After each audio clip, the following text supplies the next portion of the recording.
चलिए दोस्तों स्टार्ट करते हैं डाल्टन की एटॉमिक थ्योरी। ठीक है, इसका फर्स्ट पास्टुलेट जो है वो क्या कहता है कि all the matters are made up of extremely small particle called atoms. ठीक है, अब मैं आपको ये बता दूं कि ये कहता है कि कोई भी मैटर है, ठीक है, कोई भी मैटर है वो किस चीज़ को मिलके बना हुआ है, छोटे छोटे पार्टिकल को जोड़ के बना हुआ है। उन पार्टिकल को उसने नाम दिया एटम्स। ठीक है, समझ लगी। पहला पॉइंट क्या है कि जो मैटर है हमारा, ठीक है, मैटर मैंने बता दिया कोई भी ऐसी चीज़ जो स्पेस को ऑक्युपाई करे प्लस उसका अपना क्या हो, मास हो, वो बिल्कुल स्मॉल पार्टिकल को जोड़ के बनी हुई है। उन पार्टिकल को उसने क्या नाम दिया, एटम। क्या नाम दिया, एटम।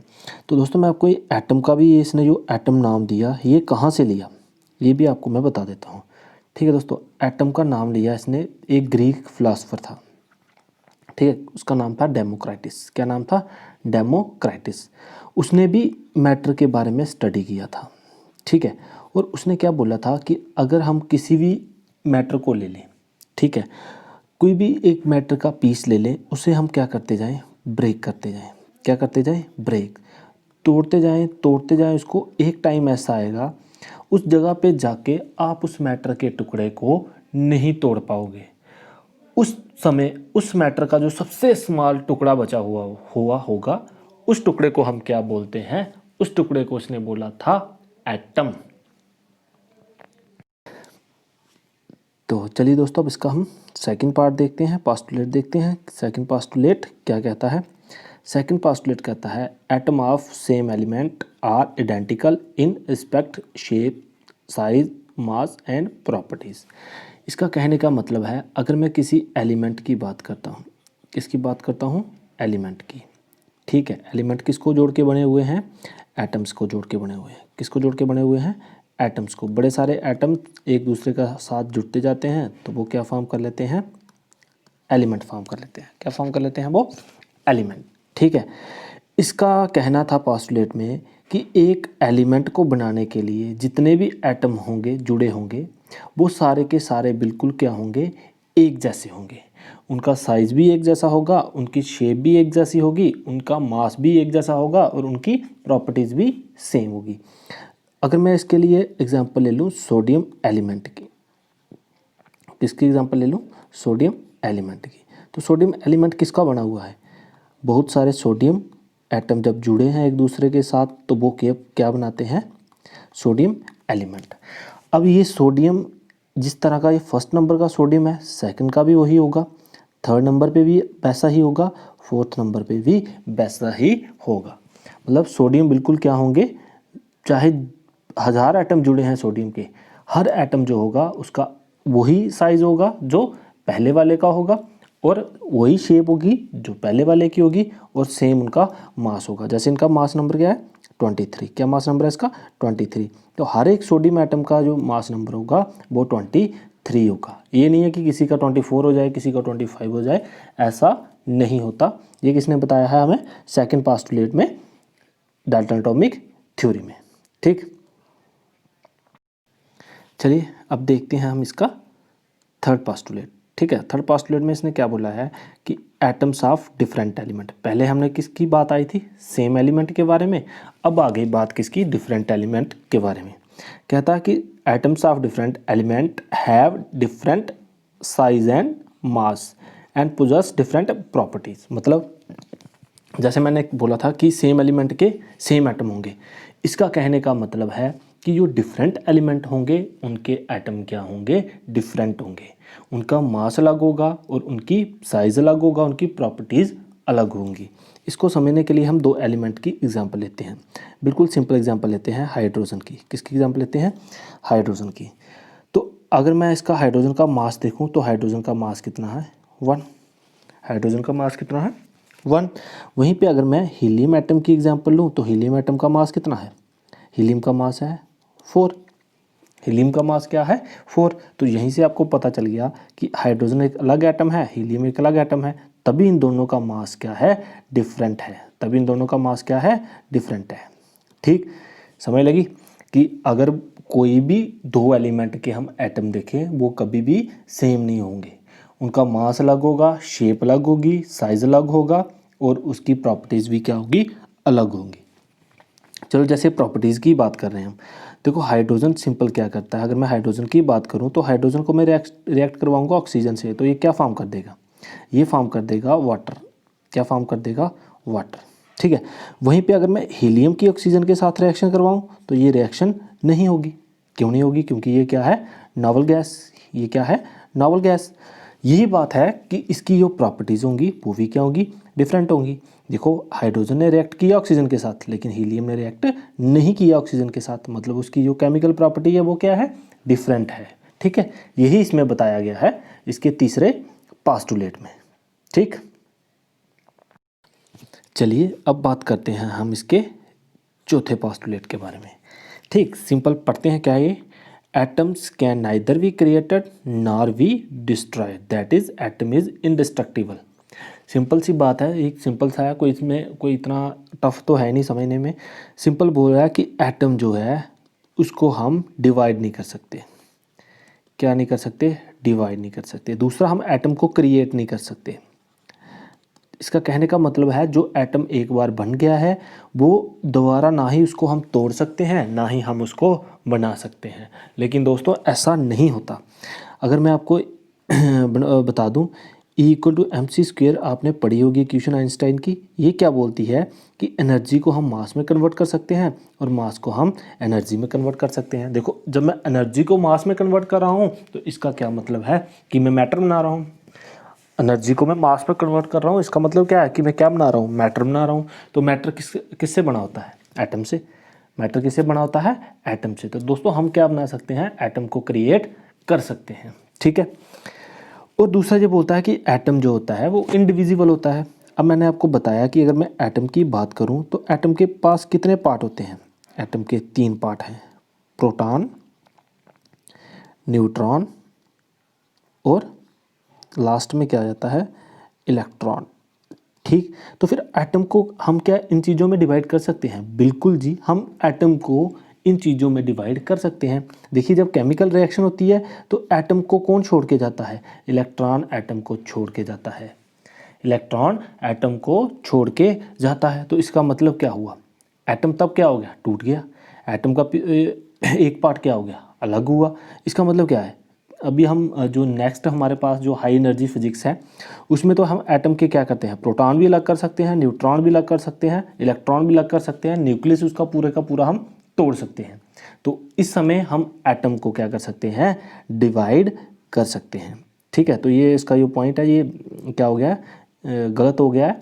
तो इसके बारे में हम इसकी लिमिटेशन में पढ़ेंगे, फिर मैं उधर बताऊंगा। ठीक, अब चलिए बात करते हैं पॉइंट नंबर, पास्टुलेट नंबर 5 की। ठीक है, पास्टुलेट 5 क्या कहता है, कहता है एटम्स ऑफ डिफरेंट एलिमेंट में combine with each other in fix simple ratio to form molecular compound. Simple सी बात बोल रहा है कि जो हमारे अलग अलग तरह के एलिमेंट होते हैं वो एक दूसरे के साथ कंबाइन करने के बाद क्या फॉर्म करते हैं, मॉलिक्यूल। क्या फॉर्म करते हैं, मॉलिक्यूल। और जब भी वो कंबाइन करेंगे वो एक सिंपल रेशो में कंबाइन करेंगे। ठीक है, जैसे मैं एग्जांपल लेता हूँ, यहाँ पे आपको बताता हूँ। जैसे मैं कैल्शियम की रिएक्शन करवाता हूँ क्लोरीन के साथ। ठीक है, कैल्शियम एटम जुड़ेगा क्लोरीन एटम के साथ, तो यहाँ क्या फॉर्म करेगा, CaCl2। यहाँ इसका क्या मतलब है, एक एटम कैल्शियम का और 2 एटम क्लोरीन के जुड़ेंगे तो क्या बनाएंगे, एक मॉलिक्यूल बना देंगे जिसका नाम क्या है, कैल्शियम क्लोराइड। इसका नाम क्या है, कैल्शियम क्लोराइड। अब ये एक सी हर बार 2 क्लोरीन के साथ ही जुड़ेगा। ये नहीं हो सकता कि कैल्शियम नेक्स्ट टाइम क्या हो जाए, 3 क्लोरीन के साथ जुड़ के CaCl3 फॉर्म कर दे, ऐसा नहीं हो सकता। जब भी 2 एलिमेंट एक दूसरे के साथ जुड़ेंगे वो हमेशा एक सिंपल रेशो में ही जुड़ेंगे। ठीक है, और ये था आपका पॉइंट नंबर 5। चलिए अब इसका देखते हैं हम लास्ट पास्टुलेट, 6th पास्टुलेट। क्या बोलता है, बोलता है an atom is the smallest part of matter that take part in chemical reaction. बिल्कुल सही, कि जब हम केमिकल रिएक्शन करवाएंगे, जब हम क्या कराएंगे, केमिकल रिएक्शन करवाएंगे, तो केमिकल रिएक्शन करने वाला कौन होता है, केमिकल रिएक्शन करने वाला होता है एटम। कौन होता है?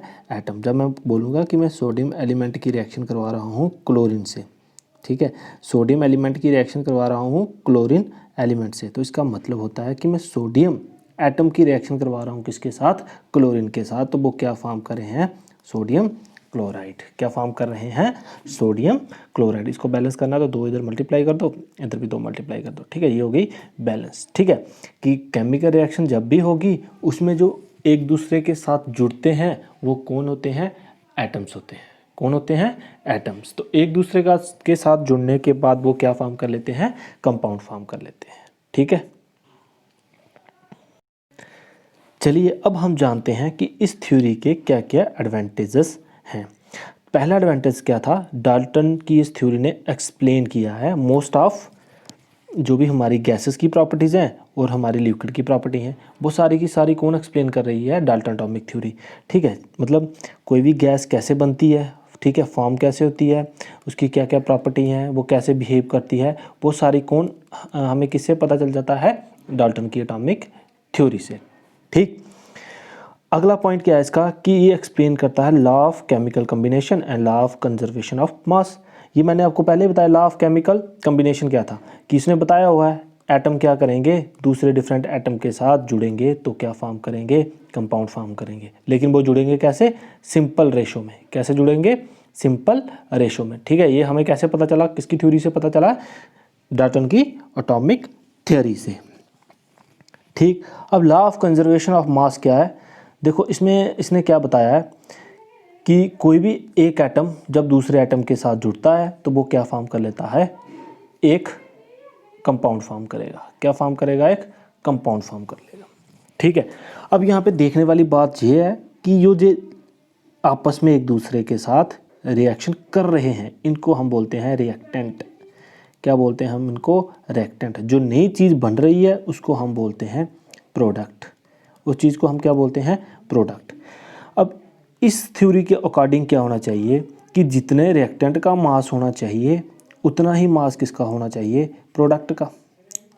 ठीक, क्योंकि एटम जुड़ गए हैं एक दूसरे के साथ, जितना मास इन दोनों का मिलके होना चाहिए उतना ही क्या होना चाहिए? प्रोडक्ट का। लेकिन जब हम केमिकल रिएक्शन देखते हैं तो ये बिल्कुल क्या है? सही है। ठीक है, तो law of conservation of mass जो है वो हमें कौन एक्सप्लेन कर रहा है? डाल्टन की एटॉमिक थ्योरी। ठीक है, तो चलिए इसका तीसरा पार्ट देखते हैं कि तीसरे इसकी एडवांटेजेस क्या है। तो इस थ्योरी में this theory help us to recognise the molecular difference of element and compound. Simple सी बात है, एटॉमिक थ्योरी के पहले की बात अगर हम करें तो वहाँ पे हमें मॉलिक्यूल और एटम्स के बारे में डिफरेंस का बिल्कुल भी पता नहीं था। अगर मैं मॉलिक्यूल और एटम की बात करूँ तो हमें बिल्कुल भी डिफरेंस का पता नहीं था कि मॉलिक्यूल क्या चीज़ है, कंपाउंड क्या होते हैं, एलिमेंट क्या होते हैं, हमें इन चीज़ों का पता नहीं था। डाल्टन की एटॉमिक थ्योरी ने ही बताया कि एटम अलग चीज़ है और कंपाउंड अलग चीज़ है। ठीक, एटम को मिलके क्या, एटम जब एक दूसरे के साथ जुड़ते जाते हैं सेम एटम जुड़ेंगे तो क्या फॉर्म कर देंगे? एलिमेंट फॉर्म कर देंगे। क्या फॉर्म कर देंगे? एलिमेंट। वही जब डिफरेंट एलिमेंट एटम एक दूसरे के साथ जुड़ेंगे तो वो क्या फॉर्म कर देंगे? वो फॉर्म कर देंगे कंपाउंड्स। ठीक है, ये सब किसने एक्सप्लेन किया? डाल्टन की एटॉमिक थ्योरी ने। ठीक, चलिए दोस्तों हम बात करते हैं अब limitation of Dalton atomic theory. Dalton atomic theory की क्या क्या लिमिटेशन है अब हम करेंगे उसके बारे में बात। सबसे पहले इसकी limitation, atom is no longer considered as smallest indivisible particle. Simple सी बात है, एटम छोटे पार्टिकल को जोड़ के बना हुआ है, जैसे प्रोटॉन, ठीक, न्यूट्रॉन, इलेक्ट्रॉन। अगर एटम इन चीज़ों से बना हुआ है तो एटम छोटा कैसे हो सकता है? एटम सबसे छोटा कैसे हो सकता है? ठीक है, अगर मैं इनकी बात करूँ तो ये क्या है? सब एटॉमिक पार्टिकल। ये वो पार्टिकल हैं जो एटम से भी क्या है? छोटे हैं। तो जो आपका डाल्टन का पॉइंट था कि एटम सबसे छोटा पार्टिकल है मैटर का, तो वो बिल्कुल क्या था? गलत हो गया। ठीक, नेक्स्ट पॉइंट में देखते हैं। नेक्स्ट पॉइंट में दोस्तों ये है कि atom of same element have different mass. ठीक है, जिसे हम आइसोटोप बोलते हैं। ठीक है, आइसोटोप को क्लियर करने के लिए मैं पूरी आपको एक वीडियो बनाऊंगा, वो जल्दी ही मैं आपको वो आइसोटोप की वीडियो, आइसोबार की और आइसोटोन की वीडियो अपलोड कर दूंगा यहाँ पे, वो देख लेना आप। इसमें क्या होता है कि अगर मैं बात करूं कि सेम एलिमेंट, जैसे क्लोरीन की बात करूं, क्लोरीन के मेरे पास 2 एटम दिखते हैं, एक का मास 35 है, एक क्लोरीन का मास कितना है 37। एटॉमिक नंबर दोनों का क्या है सेम, दोनों कौन है क्लोरीन ही है, ये भी क्लोरीन का एटम है, ये भी क्लोरीन का एटम है, लेकिन दोनों में क्या है मास का डिफरेंस है, दोनों में क्या है मास का डिफरेंस है। तो देखो ये हो गया उसका पोस्टुलेट गलत हो गया उसका, क्यों, क्योंकि उसने क्या बोला था सेम एटम की सारी प्रॉपर्टी भी क्या होती हैं सेम होती हैं, मास सेम होता है, तो यहाँ पे मास सेम नहीं है।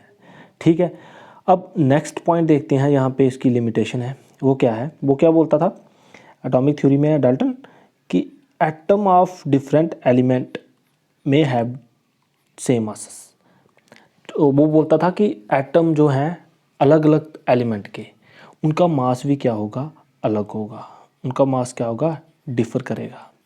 ठीक है, लेकिन अगर मैं एग्जांपल लूँ कैल्शियम की और आर्गन की, कैल्शियम के मास की बात करूँ वो भी 40 है, आर्गन की बात करूँ वो भी 40 है, लेकिन ये दोनों क्या हैं डिफरेंट एलिमेंट, डिफरेंट एलिमेंट और डिफरेंट क्या है एटम। अगर ये डिफरेंट एटम है तो इनका मास सेम क्यों है। ठीक है, तो मतलब आइसोबार को डाल्टन एटॉमिक थ्योरी एक्सप्लेन नहीं करती। ठीक, चलिए अब नेक्स्ट बात करते हैं हम लास्ट इसकी लिमिटेशन के बारे में। दोस्तों इसने क्या बोला था कि कोई भी मैटर जो है वो किससे बना हुआ है एटम से बना हुआ है, कोई भी मैटर किससे बना हुआ है एटम से बना हुआ है। ठीक है, तो मैं यहाँ पे किसकी एग्जांपल लेता हूँ, एक एलिमेंट की एग्जांपल लेता हूँ। ठीक, एलिमेंट किसका बना हुआ है same type of atom, element किसका बना हुआ है सेम टाइप ऑफ एटम को जोड़ के बना हुआ है हमारा एलिमेंट। ठीक है, अब मैं बात करता हूँ कार्बन की। ठीक है, कार्बन एटम्स, ठीक है, कार्बन एलिमेंट की और एलिमेंट किसके हैं एटम्स की। मुझे कार्बन की अलग अलग फॉर्म दिखती हैं, कोयल, ग्रेफाइट, डायमंड। अब मैं अगर तीनों को बात करूं तो तीनों किस चीज़ से बने हुए हैं, तीनों एक ही एटम से बने हुए हैं, कार्बन एटम से।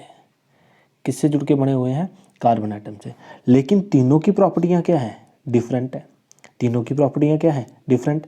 तो अगर मैं एटॉमिक डाल्टन की एटॉमिक थ्योरी में की बात करूं तो उसने बोला हुआ है कि जो सेम मैटर बनता है कोई भी सेम एटम से, उनकी प्रॉपर्टीज़ क्या होंगी सेम होंगी, लेकिन यहाँ पे उनकी प्रॉपर्टीज़ क्या होगी डिफरेंट होगी।